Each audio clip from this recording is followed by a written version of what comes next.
estafilococos en cuanto a enterotoxinas. ¿Cuántos tipos de enterotoxinas tenemos? 4. La A, la B, la C y la D. ¿Cuál es la más común en intoxicaciones alimentarias?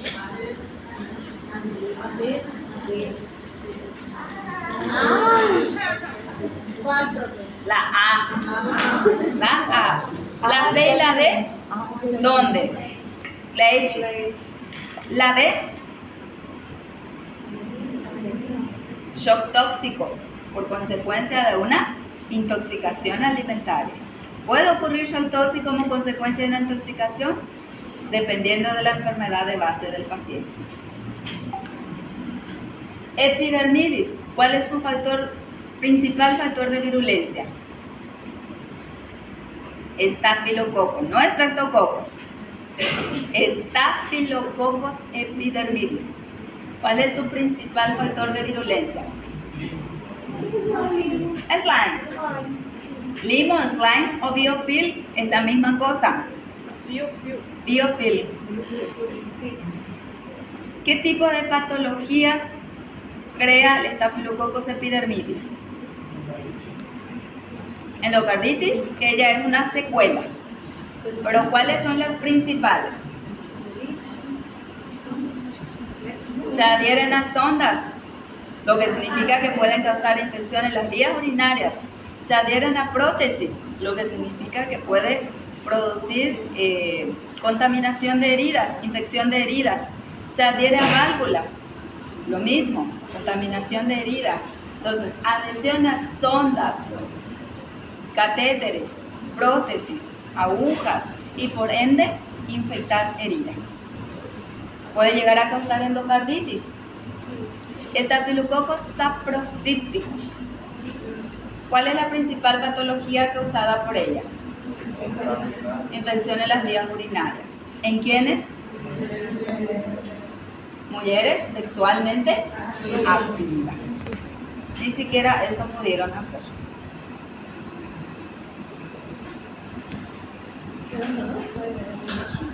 Bueno, Streptococcus. ¿Cuál es? Streptococcus es un poquito más complicado que Staphylococcus. ¿Por qué es más complicado? Porque se clasifican en grupos. ¿A qué se debe esa clasificación de grupos? Propiedades hemolíticas, carbohidratos presentes en su pared celular y propiedades bioquímicas. Son 3 clasificaciones. En cuanto a propiedades hemolíticas, alfa, beta, gamma. Alfa, hemólisis parcial, beta, hemólisis total, gamma, no hemólisis. ¿Quiénes son alfa hemolíticos? Streptococcus viridans, Streptococcus pneumoniae. ¿Quiénes son beta hemolíticos?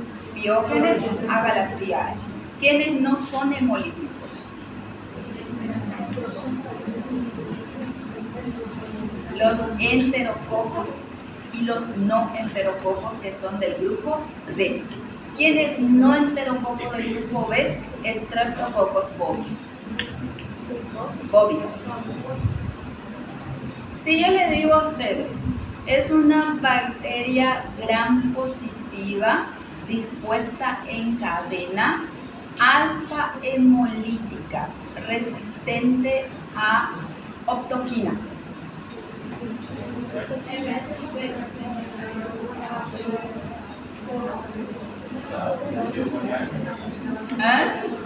Pneumoniae o viridans. Viridans. Entonces, los exámenes están hechos de esa forma.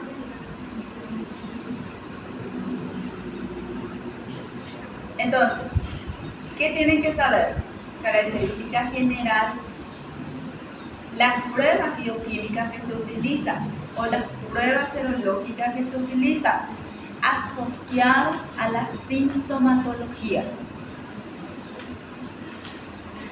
¿Por qué? Porque el 50% de las preguntas están hechas así.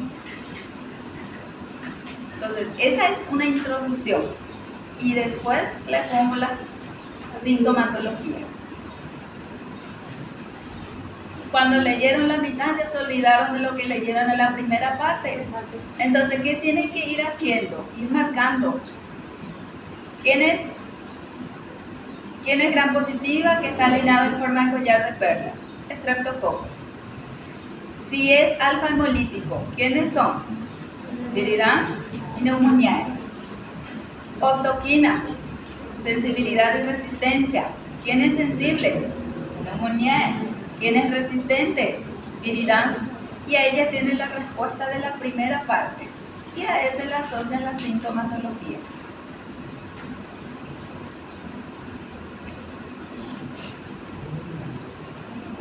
Es la única forma que tienen para saber resolver. Porque si no, así como les digo, entraron en la primera parte y cuando entraron en la segunda parte ya se olvidaron de la respuesta que tenían en su cabeza.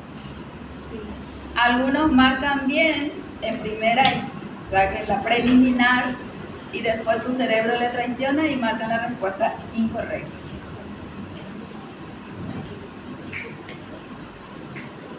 Mas aí, professora, você quer alguma matéria? Você quer a toxina? En algunos puntos pide la bacteria, género y especie. En otros puntos pide patología, bacteria y formas diagnósticas. Y en otras partes solicita enzimas o toxinas. Mas você dá a bactéria? Da bacteria. Daí você dá a bactéria no texto y daí a gente coloca? Doy la bacteria en texto, pero en forma de características generales. Sí. Tienen que saber las características generales para que sepan cuál es la bacteria. El paciente no va a llegar a ustedes diciendo yo tengo Staphylococcus epidermidis, ni saprofíticos, ni aureus, ni Streptococcus pyogenes, ni agalactiae. El paciente va a llegar a ustedes con sintomatologías. Y después ustedes van a solicitar pruebas laboratoriales que van a asociar a esas sintomatologías. Por eso les digo, si estudian dentro de dos, que uno de ustedes sea paciente y el otro sea alumno o médico, que le va a ser mucho más fácil. Hagan sus esquemas, así como les digo. ¿Cuál es catalasa positivo? ¿Cuál es catalasa negativo? ¿Cuál es coagulasa positivo? ¿Cuál es coagulasa negativo? ¿Quién es bacitracina, sensible a bacitracina, resistente a bacitracina, sensible a autoquina, resistente a autoquina? ¿Cuál crece en cloruro de sodio? ¿Cuál no crece en cloruro de sodio? Que las características vienen especificadas así. ¿Qué forma tiene? Si es de color violeta, si es de color rosa. ¿Qué medio de cultivo se utiliza? ¿Quedó claro? Y a eso asócienle enzimas, toxinas y patologías. Lo que desarrollamos en una clase está en una pregunta. Asociado. ¿Cómo? Bueno. No está bien, pero está, ¿verdad? Sí. Vamos a mirar contenido nuevo. Vamos a terminar y van a hacer casos clínicos.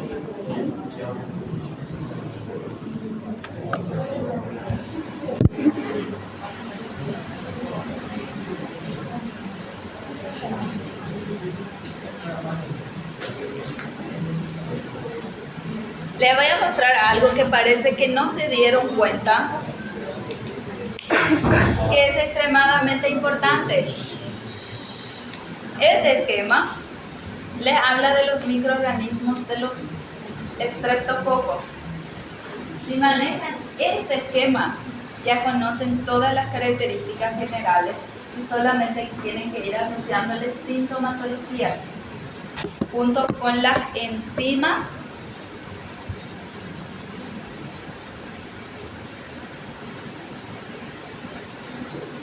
y toxinas. Aquí tienen las enzimas, allí tienen las toxinas. Y luego tienen y más aún, las secciones del año pasado y antepasado no tenían estos esquemas en donde ya les dice, está involucrado en el síndrome del shock tóxico. Esa latrina, glomerulonefritis. Entonces también ya les habla de las patologías en las cuales ellos están involucrados. Aquí posteriormente tienen la sintomatología. Aquí tienen un cuadro también donde tienen enzimas y toxinas. Luego tienen las sintomatologías de los microorganismos. Toda esa primera parte está en prácticamente todas las preguntas, tanto de los estafilococos como de los estreptococos. Y después se asocian las particularidades.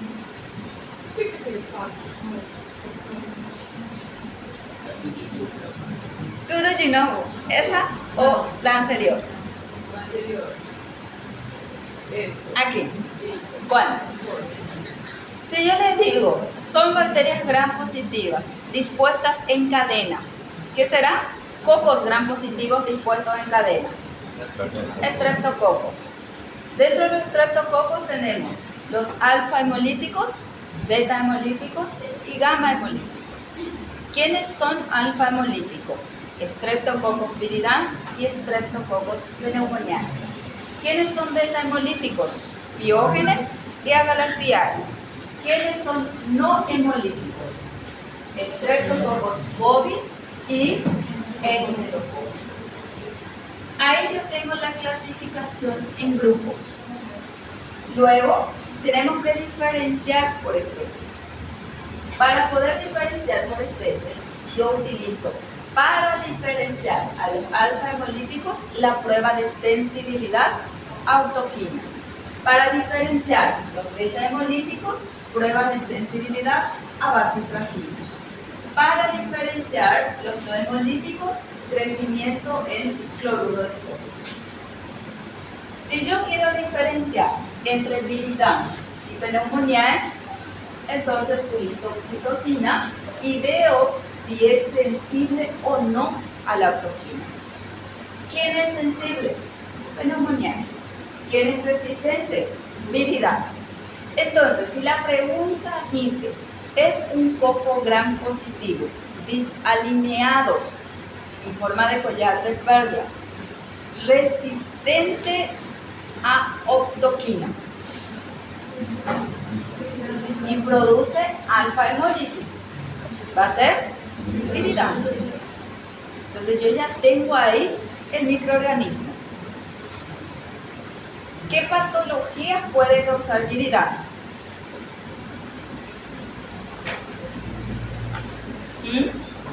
¿Dónde se encuentran los viridans? En la boca, principalmente en la boca. A partir de ahí, ¿dónde pueden llegar? Sinusoides, oído medio, meninges, pulmón, neumonía, meningitis, otitis media y sinusitis. Entonces, ¿cómo le va a ser fácil a usted entender? ¿Dónde se encuentra mi bacteria? ¿Dónde le va a ser más fácil llegar? No están estudiando así. Están decorando. Sí. Y después llegan en el momento en que tienen que razonar y se olvidan de todo.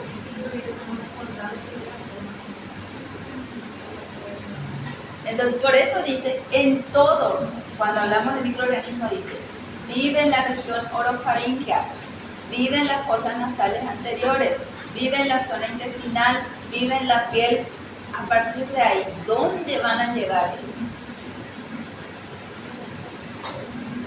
¿Entendieron cómo van a estudiar? Van a empezar de vuelta, ¿verdad? Si le dice, es una bacteria beta hemolítica, coco gram positivo, dispuestas en cadena, sensible a bacitracina, produce una patología cuyas sintomatologías son secreción purulenta en la zona de las amígdalas, formación de ganglios linfáticos, fiebre de 39 a 40 grados. ¿Cuál es el microorganismo? ¿Cuál es la patología? ¿Cuál es la forma diagnóstica? Diógenes. Patología. Amigdalitis. Forma de diagnosticar. Hazlo y cultivo. Se puede solicitar hazlo para una infección de la piel causada por Diógenes.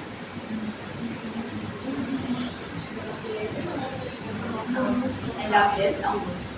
Solo sirve para infecciones de las vías respiratorias. Amigdalitis, escarlatina, faringitis, faringoamigdalitis, fiebre reumática, glomerulonefritis. ¿Cuál es la prueba que se solicita cuando quiero realizar serología e investigar la presencia de infecciones de la piel causada por Diógenes? ADN, que es una enzima que permite la diseminación del microorganismo a través de la secreción purulenta. ¿Quedó claro ahora? El 99.9% colocaron hazlo para erisipela. Si digo formación de mácula, pústula y posterior rompimiento de la pústula y formación de costra, ¿qué es? Infecto. Si digo empieza como una amigdalitis con secreción purulenta, posteriormente, en 2 días aproximadamente, se produce exantemas al nivel del cuello, tronco y que se expandan las extremidades. Escarlatina. Característica, produce lengua de frambuesa o fresa. Cuando uno dice lengua de frambuesa o fresa, es escarlatina.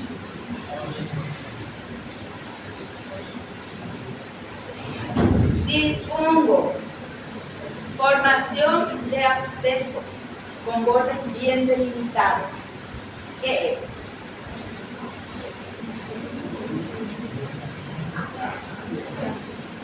Absceso expansivo, miembro inferior, con bordes delimitados.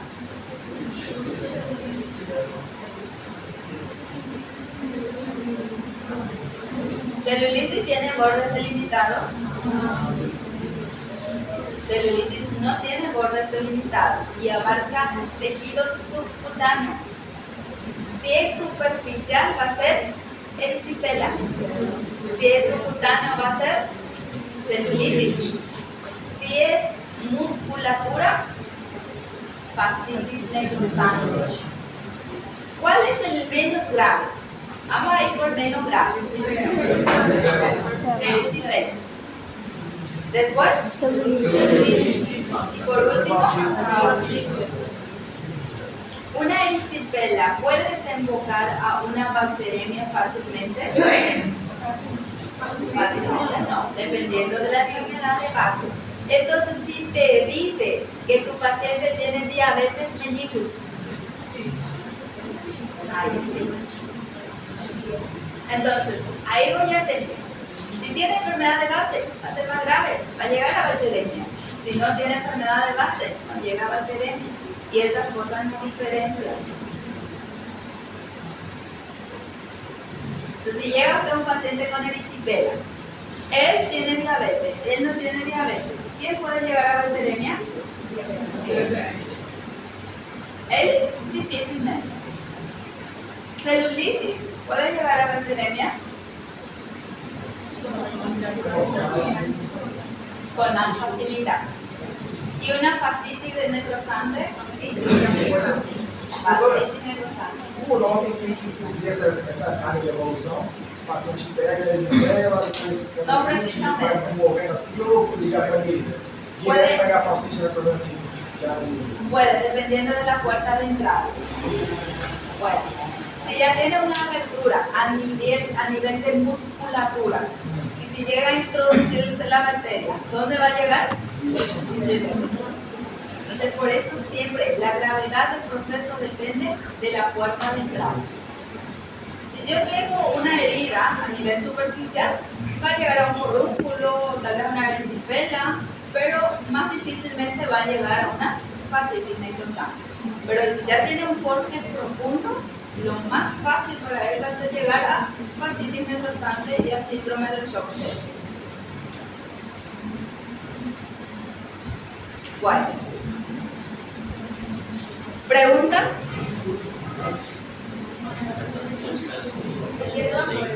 El día de la prueba, y el día de la prueba yo no estudié absolutamente nada.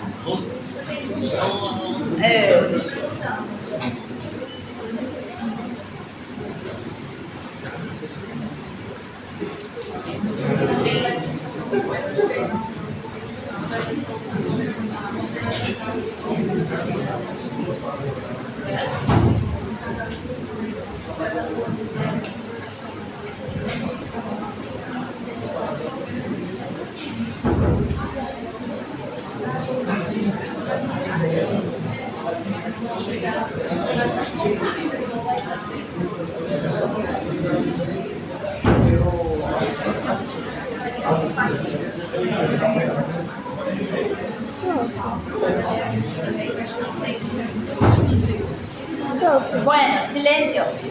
Si les dice, la paciente usa tampones.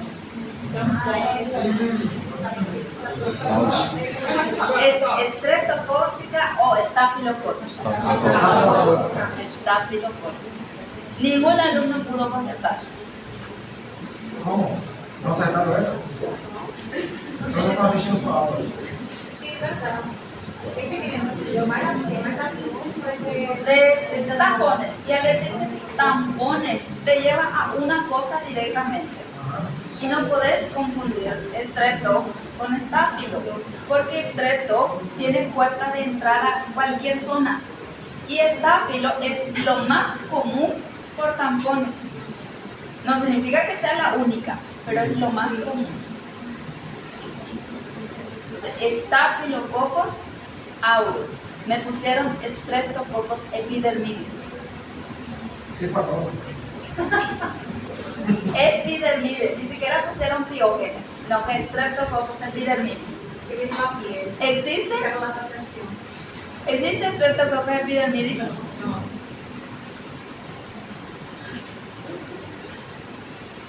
¿Podría apagar la luz del frente? Voy a mostrar.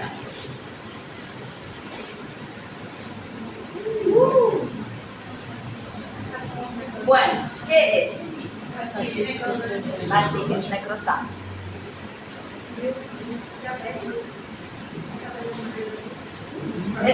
Ese es un caso real. Adulto. Así significa que ya está llegando a huesos. Se fijan en esta zona, se hizo un raspado óseo para ver si llegaba a huesos la bacteria. Si llegaba a huesos, le iban a amputar la piel.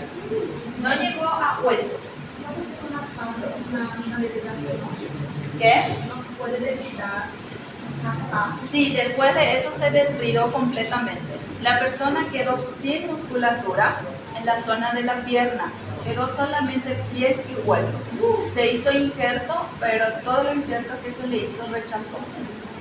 Doutora, isso é porque a evolução é muito rápida ou é porque isso é muito No, el paciente es un compañero de ustedes, tuvo una quemadura con un tendido de alta tensión y le quemó toda esta zona y la mitad del cuerpo. Esta parte quedó sin musculatura y la pierna también sin musculatura. ¿Por qué? Porque como consecuencia llegó a una fascitis necrosante. Entonces se le tuvo que hacer descuidamiento. Quedó más de 90 días internado, 45 días en terapia intensiva. Aquí. Aquí le hicieron el raspado óseo.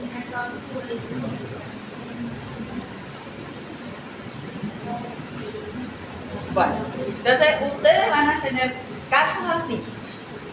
Y piensa que el paciente les llega y les dice, tengo estreptococcus pyogenes. No. Entonces ustedes van a tener que saber qué hacer en cada caso. Aquí, si no se le hubiera sacado toda la musculatura, el paciente hubiera muerto por sepsis.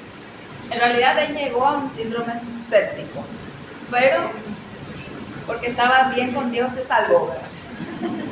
Porque un cuadro así difícilmente llega a salvarse. Y en esta zona también tiene sinismo. No se le hizo. Se le hizo injerto, pero rechazó su injerto. Entonces no había nada que hacer y se dejó así. Es una zona muy vascularizada. Aí tira tudo isso. Tira todo. El paciente quedó sin músculo en toda esta parte. Bueno. Na celulite pode fazer raspagem? ¿Qué? Na celulite. ¿Qué? Faz raspagem também ou não? Tem necessidade? Celulitis puede llegar a eso, sí puede llegar a eso. Y fácilmente porque celulitis abarca capa subcutánea, que está un poquito por encima del tejido muscular. Se puede llegar a una fascitis necrosante. Pero una erisipela difícilmente porque es más superficial. Mas aí, pra celulite ou chegar nessa necrose, vai tempo. Ese sí, tiene su proceso. Este fue rápido por el hecho de que fue la quemadura, porque los microorganismos se produjeron a través de eso. Por ese motivo fue rápido. Pero en el caso de celulitis tiene su tiempo, 8 a 10 días aproximadamente.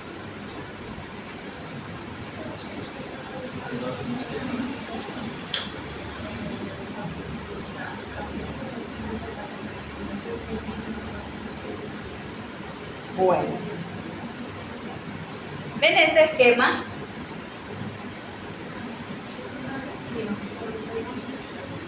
Ese es un gráfico, ¿verdad? La parte central, ¿qué es? Estafilococo. ¿Qué tienen los estafilococos? Anatomía, 0.5 micrómetros, gram positivo. Tiene citoplasma, tiene ADN, ribosomas. Componentes, envoltura, pared celular, cápsula, peptidoglicano, sí, proteína A, ácido teicoico, enzimas, catalasa, coagulasa, hialuronidasa, lipasa, adreneasa, beta-lactamasa. Toxinas, tiene citotoxinas, hemolicina A, B, D, enterotoxinas y toxinas exfoliativas. Este es un resumen bien esquematizado. A eso solamente tiene que ir agregando unas ciertas cosas.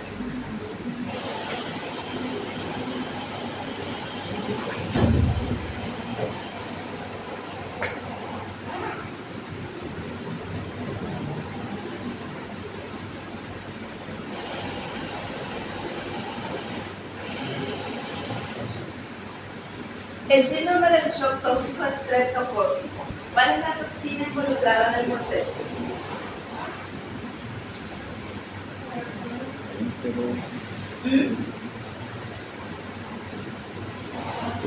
Los estreptococos tienen toxina. Diógenes. ¿Tienen toxina? ¿Cómo se llama su toxina? Exotoxinas hidrogénicas, que también son denominadas exotoxinas hidrogénicas. ¿Cuál es la toxina involucrada en el síndrome del shock tóxico? La exotoxina pirogénica. ¿Cuál es la toxina involucrada en la fascitis necrosante? Exotoxinas pirogénicas. ¿Cuál es la toxina involucrada en la escarlatina? Exotoxinas pirogénicas. Entonces, las exotoxinas pirogénicas están involucradas en los procesos más graves. Las demás patologías son causadas por la presencia de enzimas.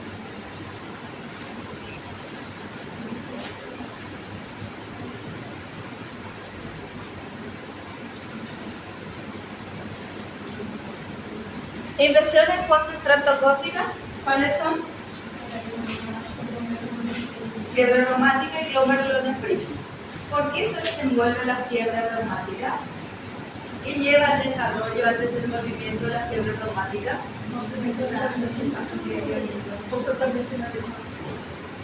Primero, amigdalitis o faringitis que no hayan sido tratadas de forma correcta. Pero, ¿qué ocurre para que desarrolle fiebre reumática?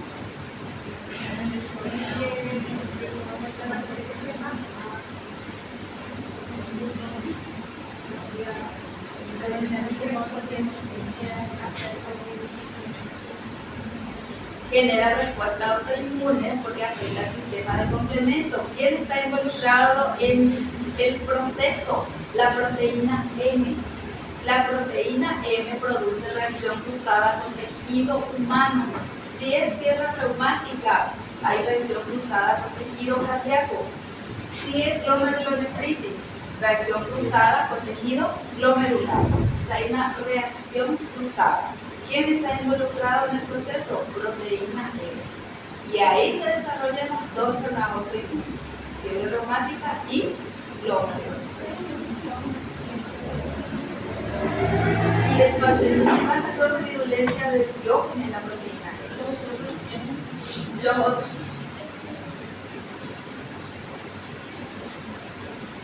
Bueno, todo eso dice aquí.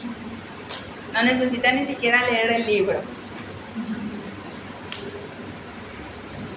¿Qué medida profiláctica se administra al paciente para que no desenvuelva fiebre reumática?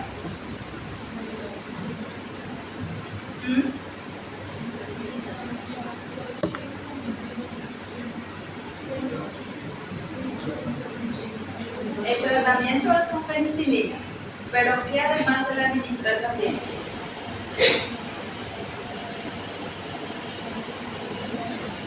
Amoxicilina. La amoxicilina es una medida profiláctica para evitar el desarrollo de la fiebre reumática, pero no tiene incidencia sobre la glomerulonefritis. ¿Qué significa eso? ¿Evita que se desarrolle glomerulonefritis? No. De igual forma, la glomerulonefritis se puede desarrollar como consecuencia.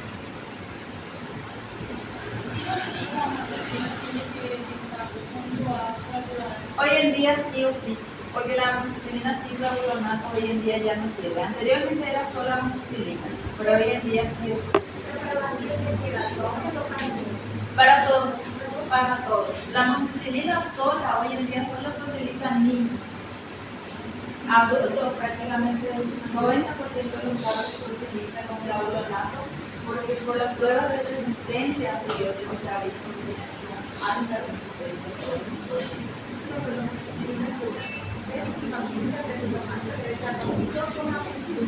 El tratamiento ideal es con penicilina.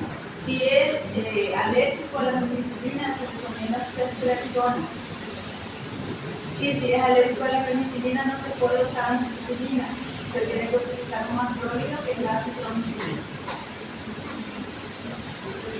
Ustedes van a tener contra varias cosas. Puede ser que el paciente sea alérgico.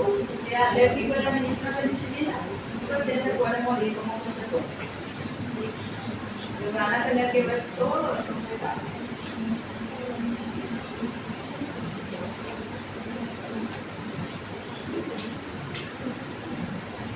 ¿Qué pruebas laboratoriales sirven para poder determinar fiebre reumática?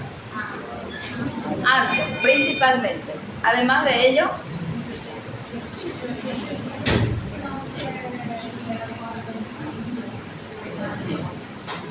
cultivo positivo para estreptococo, clínica del paciente, faringitis o amigdalitis recurrencia, ASLO positivo, antidenasa positivo, antihialuronidasa positivo.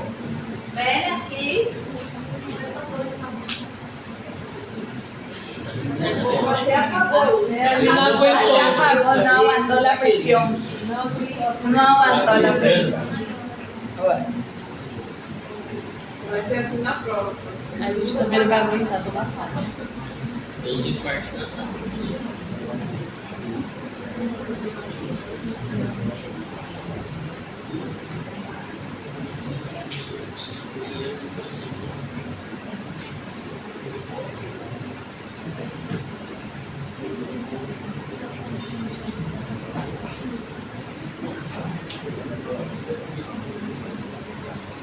Después no me vengan a decir que no estaba en el slide.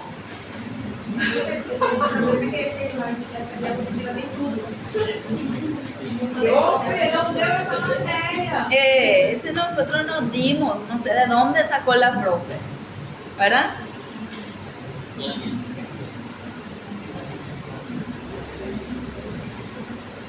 ¿Cuáles son las sintomatologías de la fiebre reumática?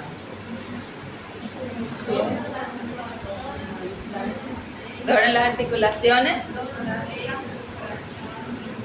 Después, febre, malestar general, no es falta llegar. Después, ¿qué más? Formación de nódulos subcutáneos, deformidad de las válvulas. ¿Cuáles son las sintomatologías de glomerulonefritis?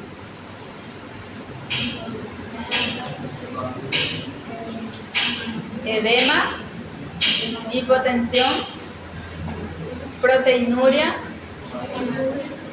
hematuria, albuminuria. Entonces, si le dice relacionar con la clínica del paciente, tienen que saber esas sintomatologías. ¿Cuáles son los grupos de bacterias que forman parte del Streptococcus viridans? Son 5. Mitis, mutans, salivarius, después COVID y anginosus.